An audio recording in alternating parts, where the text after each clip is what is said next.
चोली के खोली तू बनवला खेलवना जा नाश कर देला हमर नया नया गवाना नया तकिया बिछावना नया चोली के खोली तू बनवला खेलवना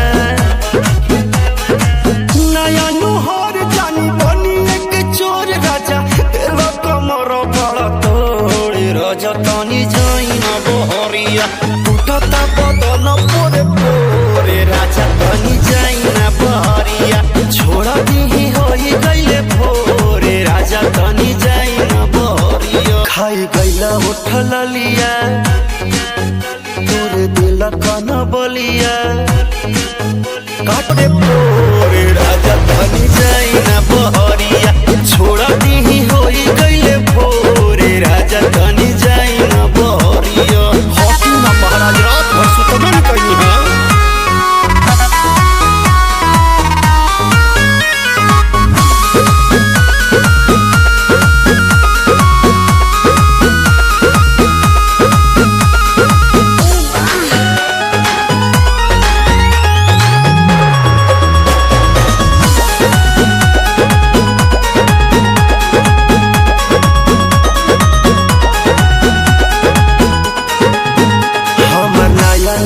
गवाना नया तकिया बिछावना नया चोली के खोली तू बनवला खेलवना जा नाश कर देला हमर नया नया गवाना नया तकिया बिछावना नया चोली के खोली बनवला खेलवना नया नुहर जानी बनी एक चोर राजा तेरा कमर बड़ा तोड़ राजा तानी जाई ना बहरिया टूटता बदन पोरे पोरे राजा तानी जाई ना बहरिया छोड़ा दी होई गईले भोरे राजा तानी जाई ना बहरिया अब छोड़ दी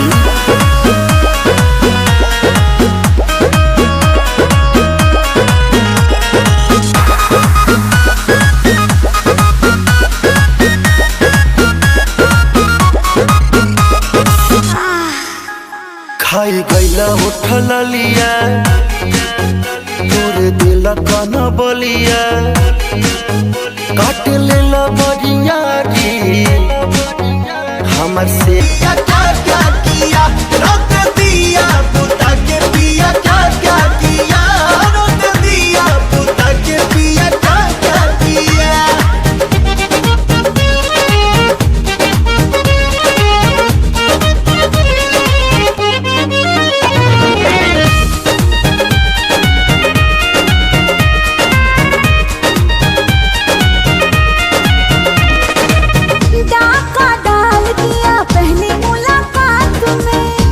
कैसा फील हुआ आधी रात में कैसा फील हुआ आधी रात में डाका डाल दिया पहली मुलाकात में कैसा फील हुआ आधी रात में उंगली दबाई मैं बहुत छटपटाई उसने उंगली दबाई मैं बहुत छटपटाई मुझे रात में न सोने दिया रख दिया बुता के पिया क्या किया हो रख दिया बुता के पिया क्या किया रख दिया बुता के पिया क्या किया तो रख दिया बुता के पिया क्या किया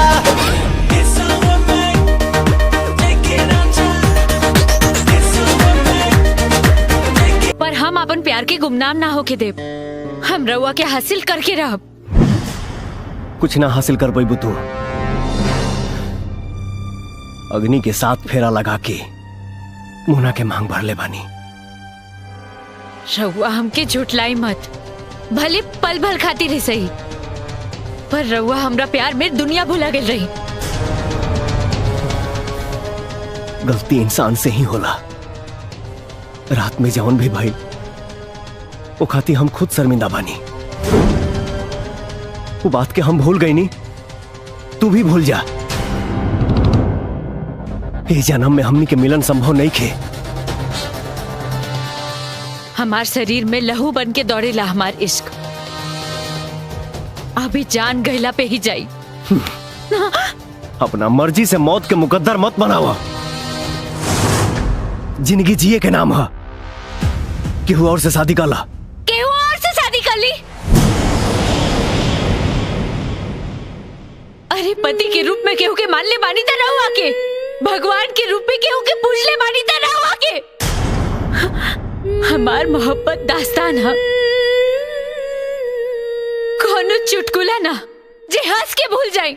हमार बदनसीबी, हमार बदकिस्मती जे रहुआ हमार दीदी के पति बन के आईली। एमे हमार का कसूर बा? हम जानत आनी कि रहुआ हमार दीदी के सुहा गई। दीदी के सौतन और राउर दूसर पत्नी बने में हमके कोनो शर्म महसूस ना हुई। ई मत सोची कि हम दीदी के धोखा दिहल चाहता नहीं, ना उनके हटा के उनका जगह लिया चाहता नहीं। हम तो बस दीदी से जूठन मांग रहल बानी।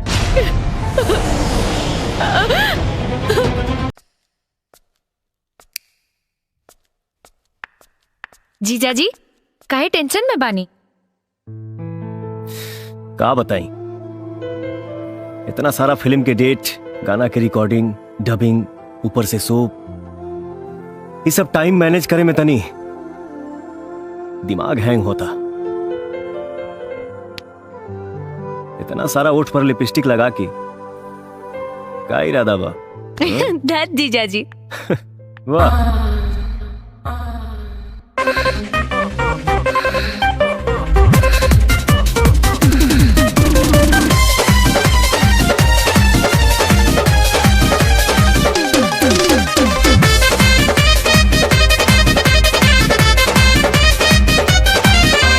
तनी सा ले ला मजा जी, तनी सा दे दो मजा जी।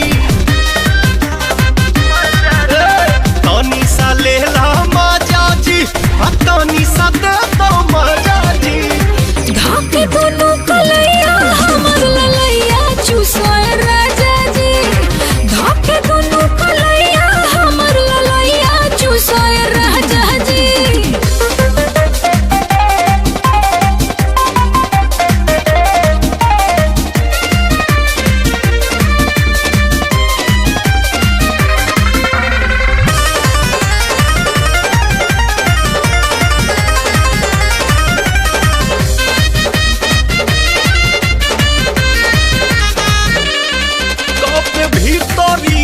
मान गहन गहन ये जानू करे सहू से बहतान टन टन ये जानू।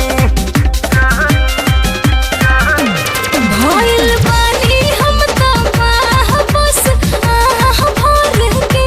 चाप भर कवारी तू निगाह भर के। कुल्ही मलैया खाजा जी, कुल्ही मलैया बाजा जी। कुल्ही मलैया खाजा जी, कुल्ही मलैया बाजा जी। धाके दोनों कलैया हमर ललैया चूसोए राजा जी। धाके दोनों कलैया हमर ललैया चूसोए राजा जी।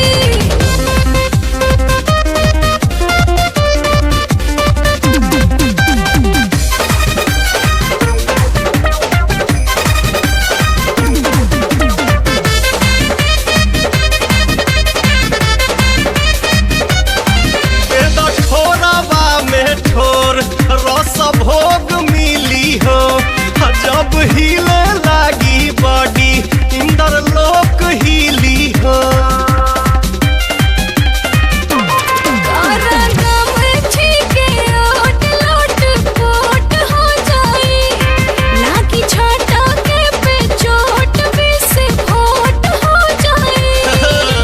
तनी सा जरिया आजा जी, तनी सा पाजा साजा जी। तनी सा जरिया आजा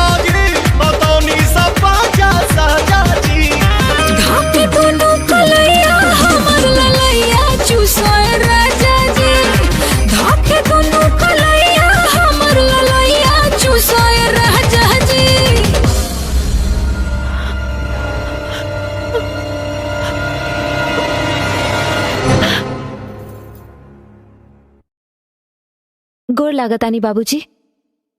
बाबूजी पप्पू के भेज दी, मिलके घर जाए के चाहता। फोन दे। दीदी हमके घर नहीं के जाए के।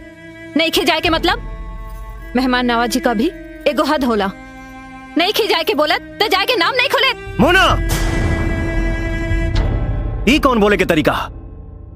हमके तरीका नहीं खे मालूम, लेकिन राउर पत्नी होके के नाते इतना जरूर पता बा कि घर का दरवाजा खुला रखब तो बाहर की बिल्ली हमरा बेडरूम में जरूर पहुंच जाए।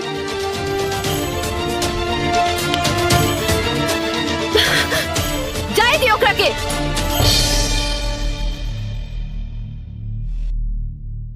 तुमके कहीं जाए की जरूरत नहीं खे। मोना की तरफ से हम तुमसे माफी मांगता नहीं। तो हर बहन कोनो बहन के शिकार हो गई बिया। हमरा आँखी में पट्टी नहीं खे बांधल। जौन देखे तनी उहे कहता नहीं। आ देखलू हा। हम कोनो काशीबाई नहीं खी कि मस्तानी के पेट में राउर बच्चा रही और हम देखत रह जाई। चल!